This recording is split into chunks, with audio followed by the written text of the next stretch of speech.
ಬೆಂಗಳೂರನ್ನ ವಿಭಜಿಸುವಂತಹ ವಿಧೇಯಕಕ್ಕೆ ಇವತ್ತು ಸಚಿವ ಸಂಪುಟದಲ್ಲಿ ಅನುಮೋದನೆಯನ್ನ ಕೊಡಲಾಗಿದೆ.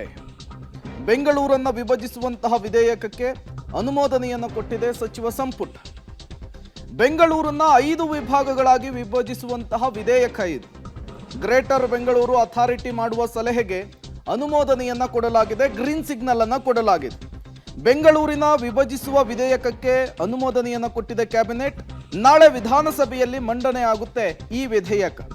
ಬಿಎಸ್ ಪಾಟೀಲ್ ನೇತೃತ್ವದಲ್ಲಿ ರಚನೆಗೊಂಡಂತಹ ತಜ್ಞರ ಸಮಿತಿ 2014ರಲ್ಲಿ ಸಮಿತಿಯ ಶಿಫಾರಸುಗಳನ್ನು ಒಪ್ಪಲಿಕ್ಕೆ ಸಂಪುಟ ಸಭೆಯಲ್ಲಿ ನಿರ್ಧಾರವನ್ನು ತೆಗೆದುಕೊಳ್ಳಲಾಗಿದೆ. ಬೆಂಗಳೂರಿನ ಸರ್ವತೋಮುಖ ಅಭಿವೃದ್ಧಿಗಾಗಿ 2014ರಲ್ಲಿ ಬಿಎಸ್ ಪಾಟೀಲ್ ನೇತೃತ್ವದಲ್ಲಿ ಒಂದು ತಜ್ಞರ ಸಮಿತಿಯನ್ನು ರಚಿಸಲಾಗಿತ್ತು.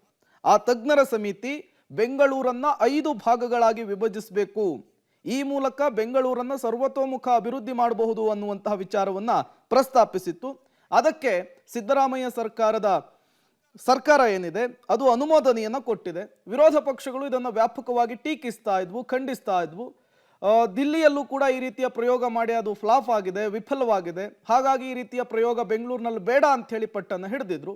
ವಿರೋಧದ ನಡುವೆಯೂ ಕೂಡ ಈಗ ಬೆಂಗಳೂರನ್ನ ವಿಭಜಿಸುವಂತಹ ವಿಧೇಯಕಕ್ಕೆ ಅನುಮೋದನೆ ಸಿಕ್ಕಿರುವಂಥದ್ದು. ಬೆಂಗಳೂರನ್ನ 5 ವಿಭಾಗಗಳಾಗಿ ವಿಭಜಿಸುವಂತಹ ವಿಧೇಯಕ ಬಿಎಸ್ ಪಾಟೀಲ್ ನೇತೃತ್ವದಲ್ಲಿ 2014ರಲ್ಲಿ ಒಂದು ಸಮಿತಿಯನ್ನು ರಚಿಸಲಾಗಿತ್ತು. ಈ ಸಮಿತಿ ಈ ಸಲಹೆಯನ್ನ ಕೊಟ್ಟಿತ್ತು. ಈ ಸಲಹೆಯನ್ನ ರಾಜ್ಯ ಸರ್ಕಾರ ಇವತ್ತಿನ ಕ್ಯಾಬಿನೆಟ್ನಲ್ಲಿ ಗ್ರೀನ್ ಸಿಗ್ನಲ್ ಕೊಡುವ ಮೂಲಕ ಒಂದು ಒಪ್ಪಲಿಕ್ಕೆ ನಿರ್ಧಾರವನ್ನು ಮಾಡಿದೆ. ಮತ್ತಷ್ಟು ಡೀಟೇಲ್ಸ್ ಅನ್ನು ಕೊಡ್ತಾರೆ ನಮ್ಮ ಪ್ರತಿನಿಧಿ ಸುಖೇಶ್, ದೂರವಾಣಿ ಸಂಪರ್ಕದಲ್ಲಿ ಜಾಯ್ನ್ ಆಗಿದ್ದಾರೆ. ಸುಖೇಶ್, ಬೆಂಗಳೂರನ್ನ ವಿಭಜಿಸುವಂತಹ ವಿಧೇಯಕಕ್ಕೆ ಇವತ್ತು ಅನುಮೋದನೆ ಸಿಕ್ಕಿದೆ. ವಿರೋಧ ಪಕ್ಷಗಳು ಇದನ್ನ ವಿರೋಧಿಸುವಂತಹ ಕೆಲಸವನ್ನ ಮಾಡಿದ್ವು. ಈಗ ವಾಟ್ ನೆಕ್ಸ್ಟ್ ಅಂತ ಹೇಳಿ ಏನೆಲ್ಲ ಪ್ಲಾನ್ ಇರುತ್ತೆ, ಹೇಗೆ ಸಾಗುತ್ತೆ ಮುಂದೆ ಅಂತ?